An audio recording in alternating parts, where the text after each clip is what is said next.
When it comes to what your family eats and drinks, you know your choices matter. You're the expert because you know what fits your life. And getting it right starts with good information. That's why America's beverage companies are sharing more information about our ingredients at goodtoknowfacts.org. No spin, no judgments, just the facts straight from the experts for more than 140 beverage ingredients. Visit goodtoknowfacts.org.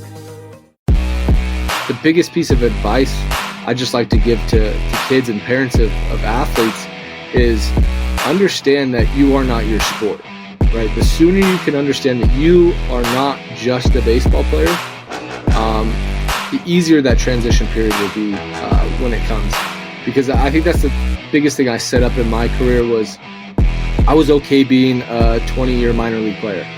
I was okay getting to the big leagues and not being the best player, right? I strove to be the best, but I was okay not being the best because I understood that I wasn't just a baseball player. My identity wasn't wrapped around being a baseball player. I'm a father, I'm a husband, I'm a brother, a son, right? I have aspirations beyond the game when the game's over. And so when that transition period came, it was a little bit easier, you know. Southwest Florida is one of the most beautiful places on the planet to live. For those of you that are thinking of moving from other states to come to Florida, or even just moving to a different part of the state, I want you to think of a big, beautiful luxury home. Contact Legacy Luxury Builders. They are a family-owned and operated luxury residential construction company. As a family-owned business, they believe in the power of building not just homes, but legacies. Contact Legacy Luxury Builders. The nightmare of feeling like you'll never measure up, of constant second guessing and self-doubt. It eats away at you and destroys your confidence. I've been there too, feeling like I didn't belong on the field with my teammates, but it doesn't have to stay that way. I used to compare myself to everyone around me. I thought that no matter how hard I worked, I'd never be as good as the other guys. It killed my self-belief. I now help athletes develop an elite mindset so comparison no longer controls them. We teach techniques to cut out the negative self-talk and unlock their full potential. Imagine stepping into the box when it counts the most and feeling totally confident in your ability, feeling invincible instead of insecure, ready to seize the opportunity instead of shrinking from it. That's the mindset I help athletes develop. Don't waste another minute on comparison and self-doubt. Take control of your mindset and become the confident, unstoppable competitor you were meant to be. DM or comment below to get started with Edge and transform your mental game. What's up, everybody? Welcome back. This is your host, Sean French, and I have with me today a former big leaguer, the VP of Athlete Narrative, and an all-around great dude coming out from us. From where are you from? Are you in Boise too, or where are you at? Idaho? Yeah, man, we're right outside of Boise, a small town called Meridian. Meridian, Idaho. I wasn't sure if you were still there or you were there with them, but I have with me former big leaguer, like I said, Brandon Barnes. Welcome to the show, buddy. Oh, glad to be here, man. I appreciate you having me on.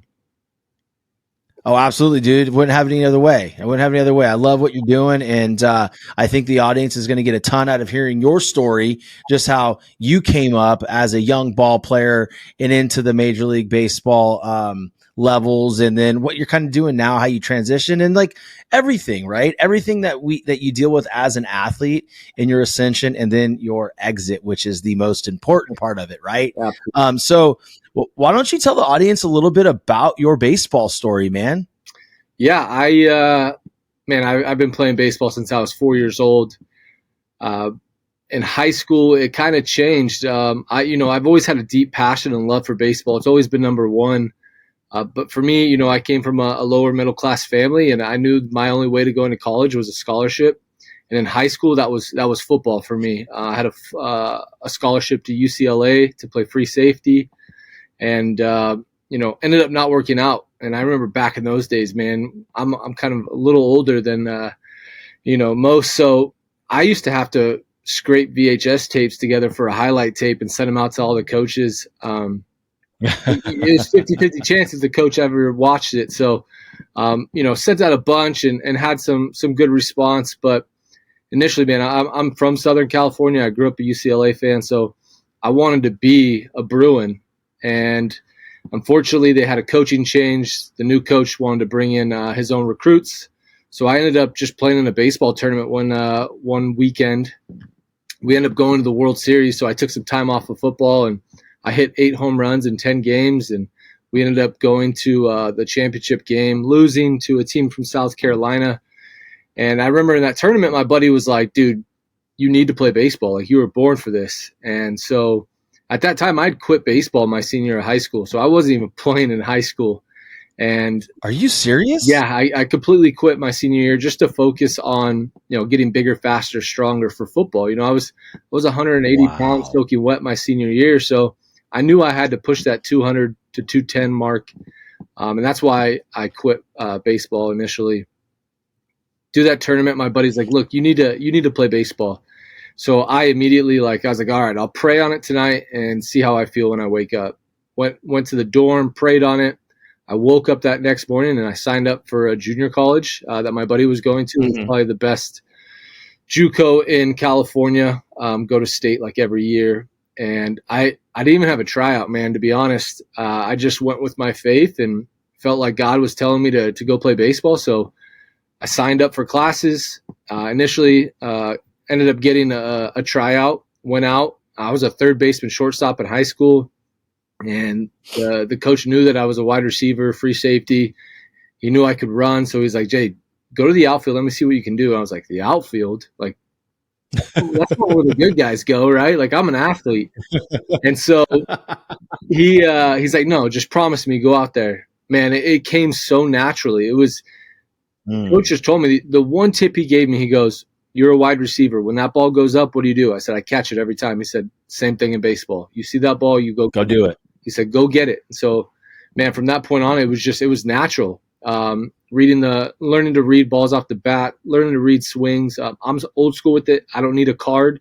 I pay attention to the game. So that was how I got back into baseball. And then that freshman year in JUCO, I didn't end up starting the first couple games of the year. Got a chance to come in a game where we were just boat racing somebody, and ended up hitting 2 doubles. Got to start the next game, hit 2 doubles with a homer, and didn't come out the lineup the rest of the year. Ended up being a freshman All-American, All-State, and was put into the Cypress College Hall of Fame as a freshman. Got drafted by the Houston Astros in the 6th round, and then took me another 7.5 years to get to the big leagues. Dude, so let's back up real quick, right? And this is something I want the audience to really dive into, whether they're athletes or not, or they're entrepreneurs, or they're just, a kid that came across this show right now. You didn't play baseball your senior year. And most people would say, if you're not going to play baseball your senior year, you surely aren't going to play college baseball, and you're sure as hell not going to play in the major leagues. I don't want to glance over that, because to me, that tells a story right there that anything is possible through faith. And I love that you responded to your friend, hey, I'm going to pray about this, right? And then when I wake up, I'll see how I feel, see where God leads me. And you went in that blind faith, right? And I think that's very important for people to really understand, not just from a faith standpoint, but from a work process to begin with. You have to have blind faith that the work that you put in eventually is going to give you possibly an opportunity to be very, very successful. And that's what your story so far has shown me. And this is very interesting. So real quick, you said best JUCO in California. I take offense to that, because I played for a very good junior college in California, but you might be right. Did you say you played at Cypress? Cypress College. Yep. Okay. Very good. Very good program. I played at College of San Mateo. Okay. You're up there. So, you're up there, Beth. We're up there, man. We ain't you guys. I think but no, that's cool, man. Yeah, I think Cypress is, in California at least, probably the most big leaguers in California. Yeah. Well, you didn't disappoint there. You get drafted in the 6th round. And at that point, like, what are you thinking to yourself, right? Because, 2 years ago, this isn't even on your radar, man. And now you're drafted in the 6th round, and you kind of hang out in the bus league for 7.5 years. So let's talk about all those emotions. Yeah, man. I honestly, I didn't know much about the draft back then. It was all on the computer, right? So you just looked at the screen and waited for your name to pop up. It wasn't televised like it is now, where you can kind of sit in front of the TV and watch it. So it was kind of nerve wracking, but I've got a, talking about entrepreneurship and going into business, man, I had a hustler mindset back then. I was called in the 4th round by the St. Louis Cardinals. They asked me if I would willing to sign for a certain amount of money. And I said, absolutely, man. I was broke kid, just wanted to go play baseball. Mm-hmm. And For sure. so immediately I got off the phone call with them. I had a really good relationship with the Houston Astros scout. So I gave him a call and said, hey, look, the Cardinals just called me. They're looking to take me in the next couple of rounds, but I want to be an Astro. And so he immediately is like, hold on a minute. I'm going to make a call. Look for your name. I mean, 1 round later, it's the 6th round, and my name gets called in the 6th round, and I just doubled my stock by making 1 phone call. And, I was slated to go 10th to 12th round, and just me making a phone call and having that hustler mindset, I went out and made it happen. So I tell kids all the time, like, don't feel like you can't speak up or you can't go call somebody or talk to somebody. That's why people are here, right? Like you've got to take control of your own destiny. So that's kind of how that draft went for me. And, I knew nothing about the draft. I knew more about the NFL draft. And then, 3 days later, I'm packed up and I'm gone into a small town in Greenville, Tennessee. Nobody. We're in the sticks, the biggest restaurants, Applebee's. So you just take Applebee's, baby. Yeah. You take it for what it is and you just go grind, man. And you don't know what to expect, but I think we all leave college thinking we're the man. And when you go into pro ball, you get humbled real quickly. Everybody out there is a stud, whether they're a college guy, a high school guy from Latin America, right? You're going against the best of the best at that level. And so I got humbled real quick, man. I struggled mightily my first year, struggled my second year, and just kept trying to develop as the years went. My motto was always be where your feet are and get 1% better every single day. Mm-hmm. Yeah, those are really good mottos, man. And I'm gonna tell you, the hardest one of those is be where your feet are, right? Because there's so many distractions and so many what ifs. I mean, if we get caught up on the actual result that we want from the process, we're never present. We can't be present at that point, right? But it's funny. I want to go back and ask you a question. What year was that when you were the? Because I too sat in front of a computer and I had an opposite experience, right? It was America Online. It was dial up. And I remember sitting in my computer room for days on end, man. And I fell off the board completely. My name was not called. So I had a different experience. So what year was that? That was 2005 because I graduated high school in 2004 and ended up going to college in 2005. So that was the 2005 draft. I mean, Tulowitzki, Upton, pretty good draft. Yeah. Dude, I was already done at LSU when you were drafted. My last year was 2003, man. It's crazy. But yeah, man. So, I mean, we can get into that draft story of mine later. This is about your story and we can talk offline about mine, but I can feel the anxiety in me right now kicking up because you brought me back to that place. Yeah. Right.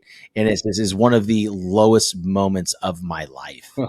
And I thought my life was over, bro. Like literally over. I had passed up on so many, scholarships from like smaller schools, Cal State Northridge. I thought I was too good to play there, right? And then I passed up University of North Carolina. So what was it?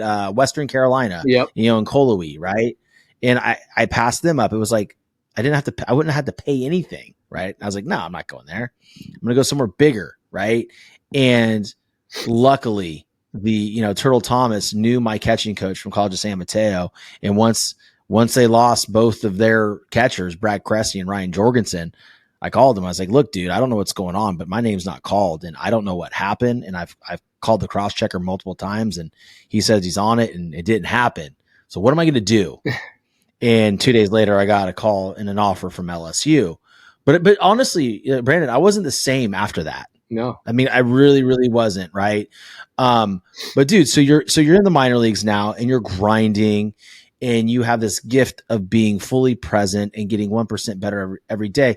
I don't think you realize, though, that type of mindset and perspective of life isn't really common for a young man that just graduated high school 2 years ago?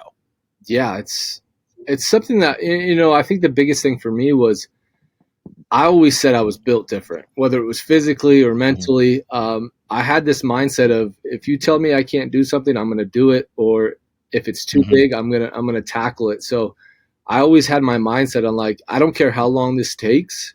I'm going to outwork everybody on this team, everybody in this organization, and I'm going to get there at some point. Whether it's a year from now or it's 10 years from now, I was okay with it because I knew I was going to get there at some point.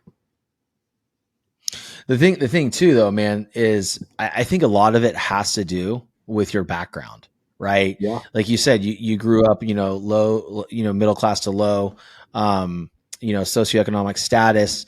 And so for you, I would imagine, being in the minor leagues and even that opportunity, in front of you was enough to keep you in that perspective.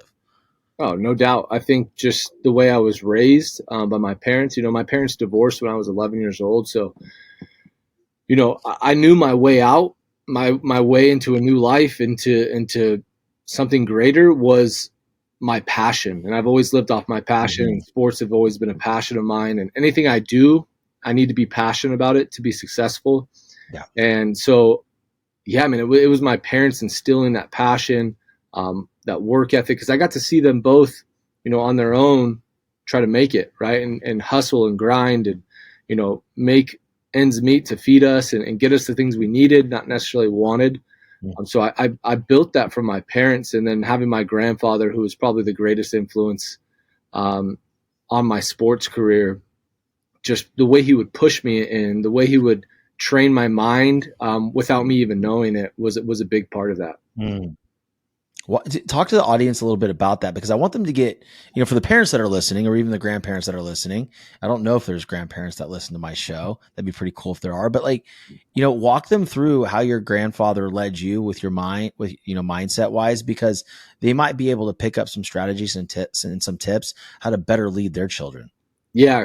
Gramps was, he was hardcore, man. He had a no quit mentality. When you're younger, 11, 12 years old, and you're supposed to be the dude out there, you strike out, you don't think you're supposed to strike out. I'd get super, super pissed. I'd get mad, I'd throw things, and he would talk to me, man. He wouldn't, we would get in some arguments heated because I'd argue back, but he was always there trying to prove a point. Like, this is why you do this. This is why you don't show emotion.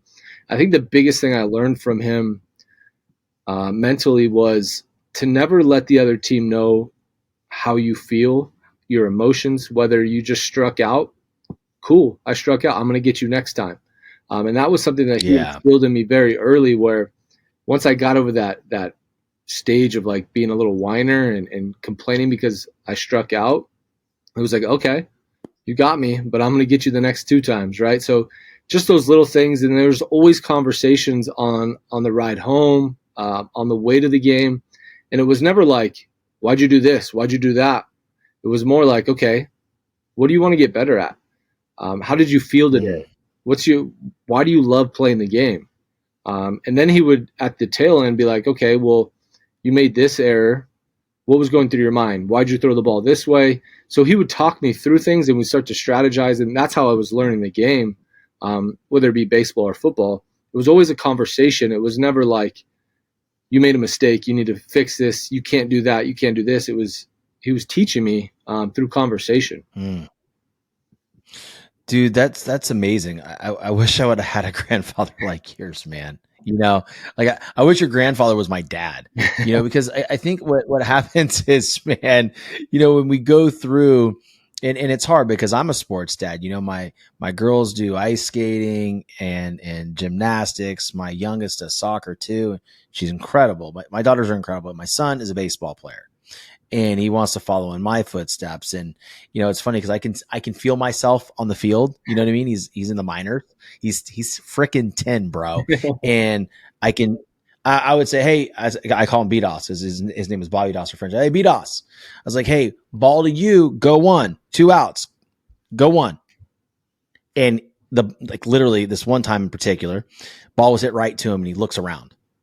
Like the next pitch, I'm like, I could feel myself, right? I can feel myself through the conditioning I had to be, kind of humiliated by my father on the way home. Like, what are you thinking? Right. Yeah. But what I love when I'm hearing is, your grandfather had it figured out, right? Your gramps had the whole development process figured out, leading you to your own conclusion by asking you questions, getting you to understand, fill in the blanks yourself, and then come back around with a constructive criticism, right? The world's missing that right now, especially in baseball. I don't know how football is because I'm around baseball a ton more, but I mean, listening to these dads and these moms from the dugout or against the fence and the things that they say to their children is sickening, bro. Oh, it's terrible, man. The biggest thing I have these days is this daddy ball stuff we got going on, man. Travel ball this, travel ball that. You got to pay thousands of dollars for this. No, go train, go get better. You don't need to play 90 games a year. You only need 20 games a year. But if you're getting physically stronger, you're training your swing, you're throwing mechanics, you're sprinting, you're in the gym, you're working your mind, right? Learning. I think a lot of the problem today is nobody's teaching these kids the mental side of the game. So they have all the tools, but when you get to the pros and you get to the big leagues, the separator's the mind. It's not the talent, because everybody's talented there. It's the guys that are able to deal with failure. There's no fear of failure because you understand it. You understand why it's there and the process of getting through it. The biggest disservice we're doing to kids is we're not teaching them these things. And that comes back to daddy ball and wanting to win championships and getting rings and trophies. And, man, how many rings, trophies do you have from when you were a kid, man? I don't have any left, right? Like none. I don't know. I don't recall anything. They're just pieces of plastic or metal. For me, it was the bond I had with my buddies going out and playing, right? The good times, the summers, because you get into pro ball, you don't get summer anymore. You're done. No, I didn't have a summer for 16 years. So dude, that's a long career, man. That's a long career, bro. It's funny. Like, you talk about the camaraderie with the dudes. Like, I remember in Pony League, cause I did travel ball after my 12-year-old year, but we did it in the summer and that was just it. Right. And we get in minivans and we listen to music, like Tag Team Whoop. There it is. That was a thing back then. And we just had a blast with each other, man. But here's the thing, and we worked hard. Oh yeah, right. And this is the next thing that I think there's an issue. Yes, daddy ball. Yes, travel ball this, travel ball that. I think there's a place for it, but I think it's overplayed. Yep. And overutilized. Right. And we'll get there. But the other epidemic in sports is simply this. And I when I work with the athletes, I work with some professional baseball players and some SEC baseball players, and they work so hard. They're like, man, I'm just grinding. I'm working, man. I'm like, well, why are you working so hard? I ask them that, right? Because I'm looking for a specific answer. Yep. It's like, well, if I don't, and this guy, if I put the bat down today, that guy over there is hitting and he's going to pass me up. I go, then you're doing it for the wrong reasons, man. You're doing it for the wrong reasons. So the problem is these athletes now, because everything is so amplified and all over social media, everybody knows if you're good or you're bad, or you're having a great season or a bad season. They start to work out of that desperation and scarcity mentality instead of wanting to work because they want to bury somebody, bro. They just love the competition. They love the grind. That's the difference, right? Because when we played, it was like, I just want to grind. I want to beat somebody down. Like, I just want to embarrass that dude 60 feet, 6 inches. I hope his girlfriend's here to watch this shit. I hope she sees this. You got to be a savage, man. There's kids aren't savage these days, man. It's, when I went out there to play, like, even if I had buddies on the other team and we're going to war today, like, I train to absolutely dominate you today. And I don't care. We'll be buddies after the game, but there's too many, like you said, it's the fear of somebody else taking your job, the fear of someone else outworking you. Instead of, like, I went to the gym every day for 16 years to prove to myself how good I am, to get to the top, not for anybody else, not because someone was chasing me, not because this guy told me I couldn't make it, but because I wanted to make it so bad that I knew nobody was going to outwork me. Mm-hmm. Yeah, I like that. It's funny because you and I are similar in a lot of areas. For me, though, the way I was raised and the way you were raised was completely different. Right? I had loving parents. I'm not saying my parents were bad. I'm just saying that the way that they motivated me, right? They motivated my father motivated me out of fear. Like, if you don't play baseball, man, what are you going to do? You're not going to be anything else because you don't know the difference between a hammer and a wrench, right? Yeah. So there was that fear struck into me. Whereas you were coached, within your mind of being, in more of a, rich energy, this awesome mindset to where you did this because you wanted to do it for you. And you had all the confidence, right? You had the confidence that if you did what you needed to do, you were going to be the guy on top. I was the guy that was fearful, right, of not making it, right? And so I worked as hard as I possibly could. And again, we had two separate results. My ability wise behind the dish, I could have caught the big leagues. Yeah. I could receive a clock. I could throw the piss out of it. Right. But like the reality is it just didn't happen because everything in between the ears. Yep. That's the biggest piece that I'm telling you, that's the biggest piece we're missing in the game today at the youth level. Yeah. Dude, it's don't get me started on that, dude. Yeah, it's like, just crazy, man. Everybody, the only thing that matters is winning these days, and great.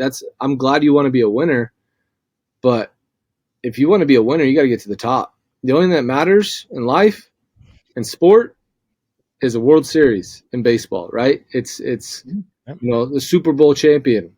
Those are the things that matter. The perfect game champion. You're not going to remember that in 20 years. I'm telling you, I've been to the Little League World Series. I've been to the Big League World Series. Like, I took those as memories with my buddies and an opportunity to go have fun and play the game I loved. But when I look back at my career, man, it was the moments in the big leagues. It was getting to play in the playoffs for the first time. Like, those are the things that I worked my entire life to achieve. And then, one day it ends. And I think a lot of these kids don't understand these days, like, and I see it also because like you, man, I trained kids for, years. I've mentored college guys. One of my biggest guys at Texas A&M right now.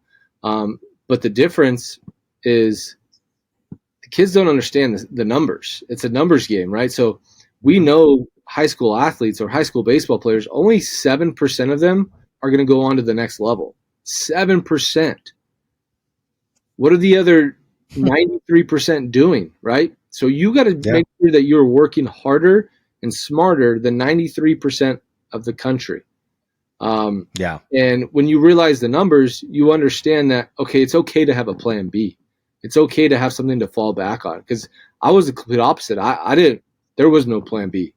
It was the same, dude. It was get to the big leagues, make a ton of money, and retire and never have to do everything ever again. But that's not life, man.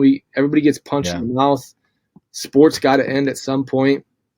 So I just want the kids to understand and the parents to understand that your kid's most likely not going to be a big leaguer.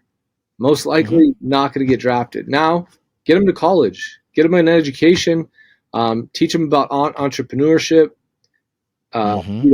Different things that, it doesn't have to be baseball all the time. Like, let the kid go play another sport.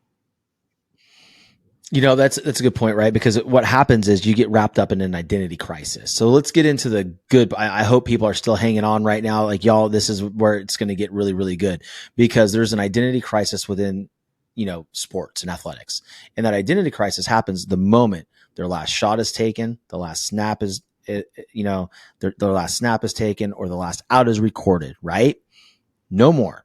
And they don't know who they are. They have no idea what they're going to do post sports. And, a while back we had your CEO, Brian Fulmer of Athlete Narrative on here, and we talked a lot about the recruitment process and the NIL deals that Athlete Narrative helps young athletes with, right? And we did touch on, the transition from athletics to real life, but this is a very big passion of mine because it's where I failed the most in my life, Barnsey, is once it was over for me, I went on the streak where I didn't know who I was and I was hurting people left and right. Like, I was just trying to fill this void because I didn't know who I was and I didn't know what my other skills were. And in fact, so much that, and it's crazy, before me, you, and Brian all connected, I got accepted to do a TED talk about, athlete transition from sport to real life and how it can derail one's mental state. Right. So let's talk about that part, man, because I think you're just as passionate about life after sports as I am. Yeah, for sure. It's been a mission of mine the last probably year and a half, to help guys understand that, there's going to come to a point where you've got to transition. Sport doesn't last forever. We all get old. We all get out of shape, right? The game doesn't, our body doesn't move as fast as it should. So it's going to come to an end, whether you're in high school, college, or pro level. It's going to end one day. And I think the biggest piece of advice I just like to give to kids and parents of athletes is understand that you are not your sport, right? The sooner you can understand that you are not just a baseball player, the easier that transition period will be when it comes. Because I think that's the biggest thing I set up in my career was I was okay being a 20-year minor league player. I was okay getting to the big leagues and not being the best player, right? I strove to be the best, but I was okay not being the best because I understood that I wasn't just a baseball player. My identity wasn't wrapped around being a baseball player. I'm a father. I'm a husband. I'm a brother, a son, right? I have aspirations beyond the game when the game's over. And so when that transition period came, it was a little bit easier, not saying that I didn't struggle with it, right? Because when I left, I struggled for about 6 months to a year on what I wanted to do with my life. And the biggest piece for me was kind of reverse engineering everything, knowing where I want to be and finding out how to get there by just reverse engineering it. And, some things have come up. Athlete Narrative came up, and I've been doing real estate for almost 3 years now. It's been a passion of mine. But when I was pitched Athlete Narrative, man, I was like, I'll quit everything right now just because I believe in this product and what these kids need right now. Right. That's interesting. I want to ask you a question because you said for the first 6 to 12 months, you struggled of, what you wanted to do with your life after baseball was over, after you retired. How much of that was mental though? You know what I mean? Like, how did you feel mentally, even though you knew who you were? Was there a transition period where you felt like a loss, where you were grieving something? Honestly, no. And Good. To be honest, man, I haven't watched a full 9 innings of a baseball game since I retired. It's just, my passion was playing the game, was being on the field, being in the dirt, smelling the grass, hearing the fans. That was my passion, was being out there. So I immediately went into coaching and training, which most of us do when we leave the game, right? It's all we've kind of ever known, and it's what we're experts at. But I really wanted to take, when I left California and got out of my comfort zone, I knew things had to change. And so I had this mindset shift of, okay, what's next? It's not baseball anymore. You've got to get away from that because that's not who you are. Baseball is just something you did. It's something you were good at, and so you did it, and you made a career out of it. But now it's time to move on to the next thing. And, through prayer, through faith, through talking with my wife, one of my best friends out here in Idaho, he pitched to me like, do you want to do baseball for the rest of your life? Do you want to be a lifer? And that lifer word, man, it strung a chord in me because I don't want to be a lifer. I don't want to be that 60-year-old dude just hanging around the baseball field or a facility. I want to do other things. I want to do big things in life. I want to help people out. I have a passion for giving back. And so I sat down with my buddy, and he was like, dude, you ever thought about real estate? And I said, yeah, because, I made good money in my career, and I wasted it like a lot of us athletes do because we don't have the guidance. I came from a family that didn't know a whole lot about how to structure money and monetize it and do all these different things. And so you look at the end of my career, I don't have a whole lot saved up where I could have been investing over my course of my big league career and been retired, just making mailbox money off rentals. So that's why I got into real estate initially, and then, got pitched Athlete Narrative and immediately jumped on board. It's funny because Well, a couple things. One, your transition from sports to life after sports is truly unique because not a lot of people have it that good to where they're ready and they knew who they were, right? And then you have people like me that had the negative experience. And I think what's great is there's space for both, right? I'll be able to coach people up from one aspect of it, and you'll be able to coach people up from another aspect of it. And it is so impactful, man. I mean, I think that, the world is ready for athlete narrative. And like you said, when you were pitched athlete narrative, you were all in. And I got to tell you, man, when I talked to Brian and then and then my guy talked to Brian, and I think he talked to you too. Yeah. Bob Shepard. Good. It's he's the man, dude. He's fucking Bob Shepard, bro. I get approached by a lot of different companies to, do some stuff with them, and I can't ever get behind any of it, right? Because it doesn't resonate in my soul. Yeah. Right. What we have here, this partnership that we've strung up, this hits me in the soul, dude. Like the very depths of my soul, I believe in this. And this is going to be so impactful for kids and parents, man. I mean, the opportunity for parents to know that their kids are taken care of in their branding and someone's watching over them, so they're not posting stupid things and saying dumb things that are going to damage their brand, etc. Man, it's just, I can't believe this is out there, and it's exciting. Yeah, man. When we came up with the concept, it was, how is this not out there? How is this not already been put out with the technology that's already out in the world today? Like, how is this been overlooked? Because, man, athletes have such opportunities these days with making money from their name, image, and likeness.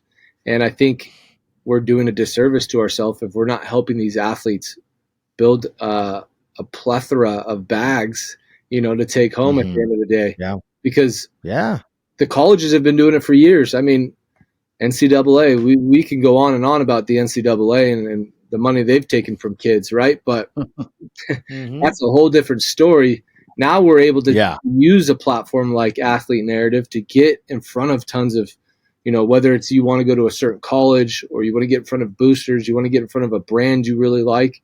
We're able to push that through for you and monetize your brand, whether you start as an 8th grader on the platform and build over time, or you come on as a junior, senior, and you're like, all right, this is what I need.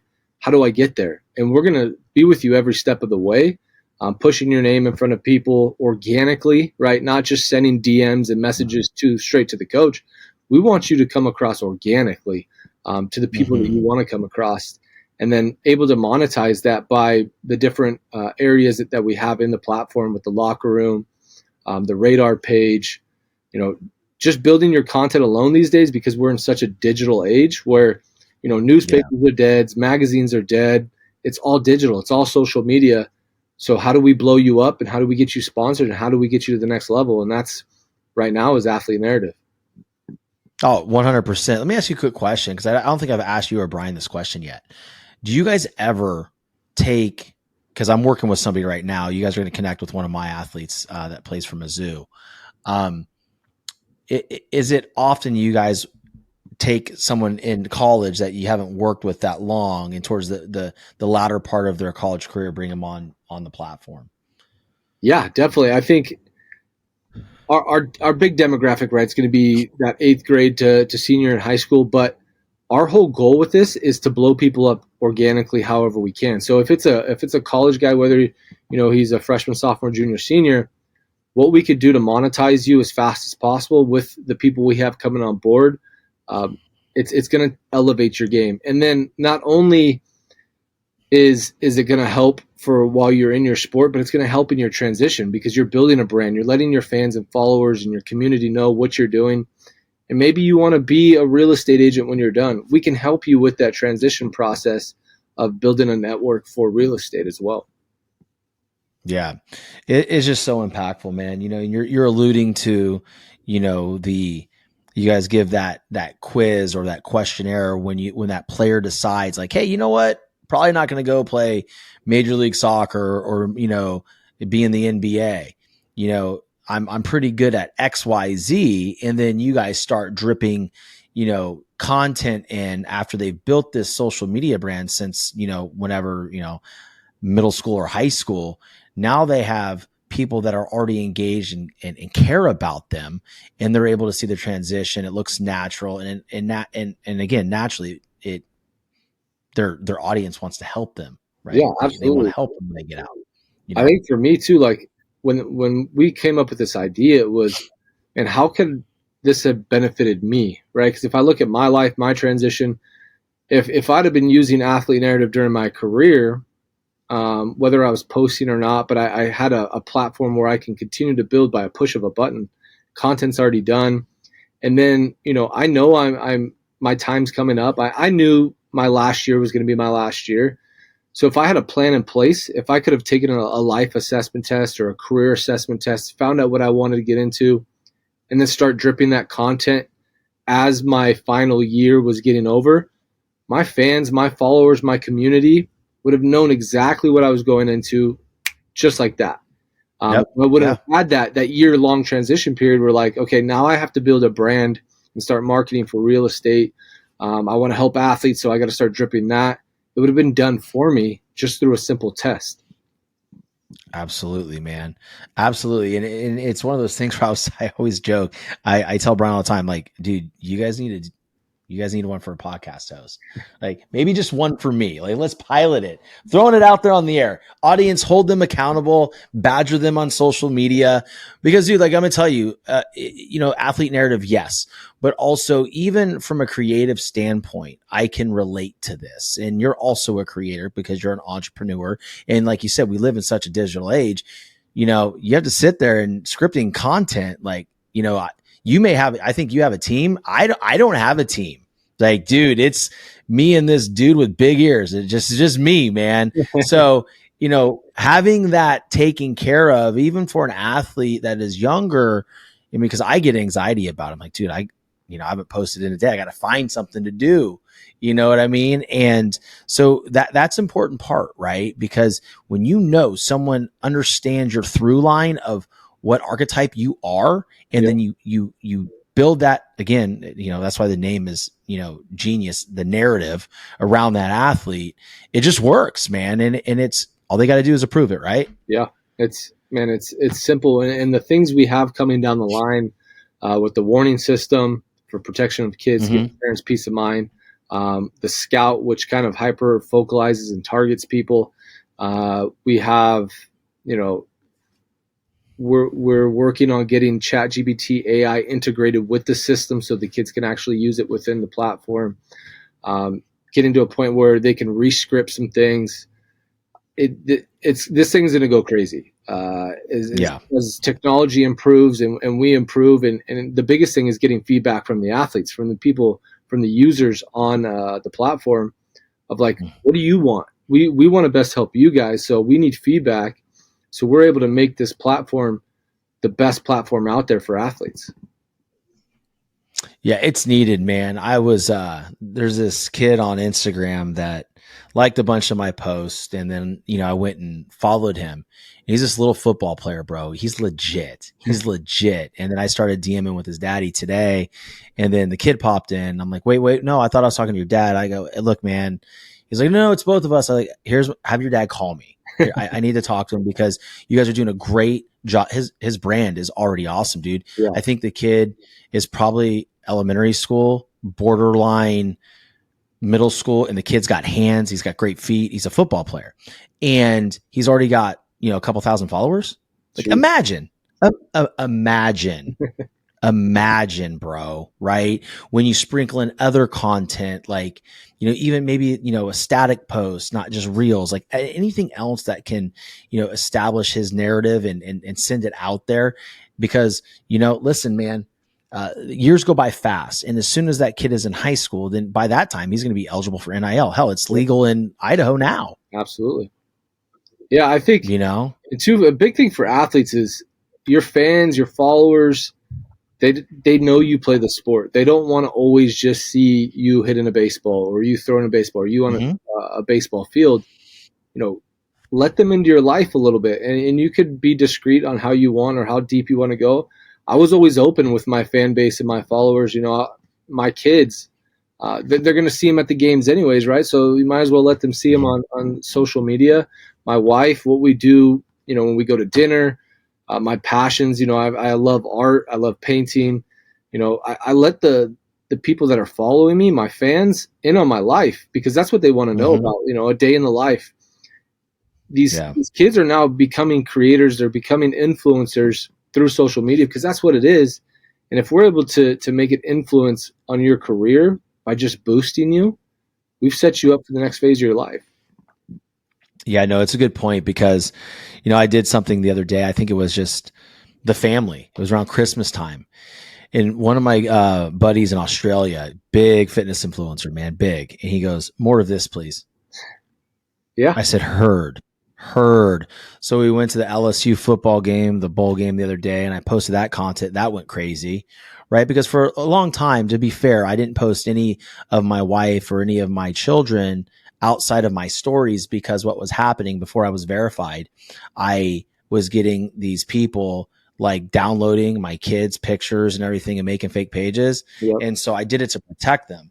You know, now because there's a check mark, they can't do that. Like Instagram shuts it down. So, but yeah, man, people want to know, right, what you're doing. They want to know who you are as a person because that's when they learn about you and they give a you know what about you.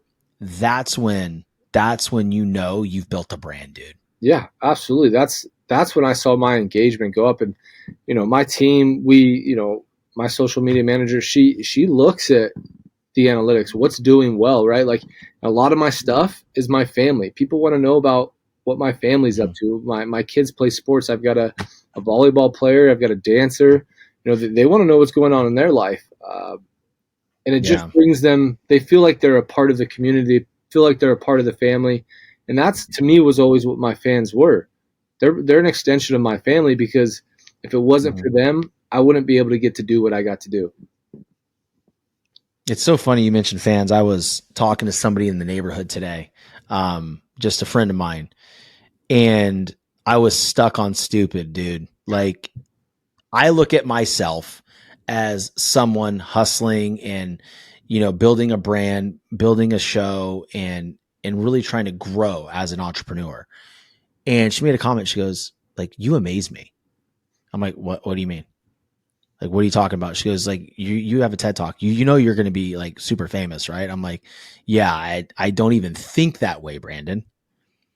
Like, I just don't think that way. Like, I know what I want, but to think of myself like that to me is just kind of a weird thing. Maybe that's a limiting belief. Maybe it's humility, but it was so nice to hear, dude. Yeah. You know? And I think, and she said that my favorite thing about you is that you're humble. I was like, damn, dude, like that's a brand. Yes, you know, that's a brand and we're out here building it. So listen, man, we got to land the plane here, but, real quick, I just want to reiterate the site is live. We're out of beta testing and we're rocking and rolling, right? Absolutely. All right. Good, man. Get in. Yeah. We're taking athletes on, official launch date, January 15th. But if you want to sign up, you want to get on, go on now. You're able to sign up, get on there before that thing gets massive. Yeah, dude, it's going to be so big. It's going to be so big. The beta was outrageous, right? And, you know, as far as the participants in it, and it's a great thing. And so those of you listening, there's one of two people out there in the whole United States of America or possibly across the globe that have a 10% off link. I'm one of them. So if you like what you heard and you want to do this, you need to click the link in my show or in my Instagram bio. Do not go to the regular Athlete Narrative site because you will not get the 10% discount for the life of your subscription or membership or whatever it is, being a part of the community. So I urge you to click the link, check it out. And, you know, Brandon, dude, I just really appreciate you being on the show, brother. And, you know, I know the audience got a ton out of your story and just some of the insight, all the insight you share was just absolutely incredible, bud.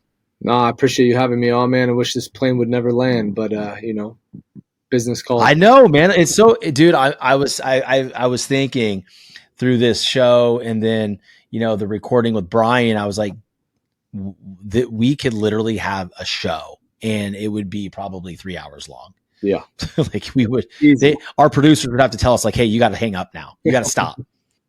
So yep. I'm with you on that one. And the plane's not landing, just this recording. We have a ton of amazing things going on together, a ton of partnerships going on. And, I see us working together long-term. So I'm super jacked about that. And I'm grateful.